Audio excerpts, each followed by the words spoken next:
नमस्कार, one India Hindi में आपका स्वागत है। सऊदी अरब ने नया कानून बनाते हुए महिलाओं को अकेले रहने की आज़ादी भी दे दी है। यानी अब अगर सऊदी अरब की महिलाएं अकेले रहना चाहें तो उन्हें किसी से भी इजाज़त लेने की ज़रूरत नहीं होगी। सऊदी अरब सरकार का ये फैसला ऐतिहासिक माना जा रहा है, क्योंकि अब तक सऊदी अरब में किसी भी महिला का अकेले रहना गैर कानूनी माना जाता था और उनका किसी न किसी मेल गार्जियन के साथ रहना ज़रूरी था। गल्फ न्यूज़ की एक रिपोर्ट के मुताबिक सऊदी अरब की महिला को किसी न किसी पुरुष रिश्तेदार के साथ रहना ज़रूरी था।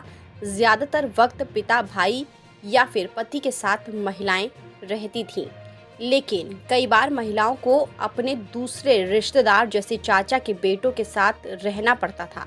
वहीं सऊदी अरब में अगर किसी लड़की या महिला को शादी करने के लिए अपने बेहद नज़दीकी रिश्तेदार यानी पिता या भाई या घर के किसी दूसरे सदस्य से लिखित इजाज़त लेना ज़रूरी था।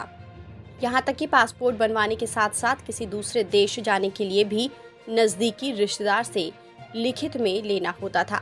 ऐसे में सऊदी अरब के इस कानून का काफ़ी आलोचना की जाती थी और कहा जाता था कि इस कानून के चलते महिलाएं सऊदी अरब में सेकंड क्लास नागरिक जैसी हैं और इन हालातों में उनके लिए आर्थिक तौर पर सक्षम होना या कैरियर में आगे बढ़ना काफ़ी ज़्यादा मुश्किल था।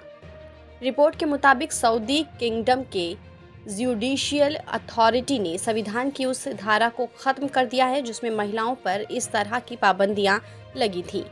गल्फ न्यूज़ की रिपोर्ट में कहा गया है कि राज्य के न्यायिक अधिकारियों ने शरिया कानून के अनुच्छेद संख्या 169 के तहत पैराग्राफ बी को ख़त्म कर दिया है, जिसमें कहा गया था कि एक वयस्क एकल तलाकशुदा या विधवा महिला को उसके पुरुष अभिभावक को सौंप दिया जाएगा।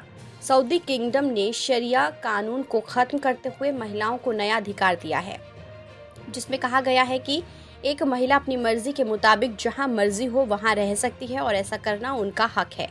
नए कानून में कहा गया है कि एक महिला के खिलाफ उसका कोई अभिभावक उसी सूरत में रिपोर्ट दाखिल कर सकता है जब उसके पास सबूत हो कि उस महिला ने कोई गलत काम किया है या कोई अपराध किया है।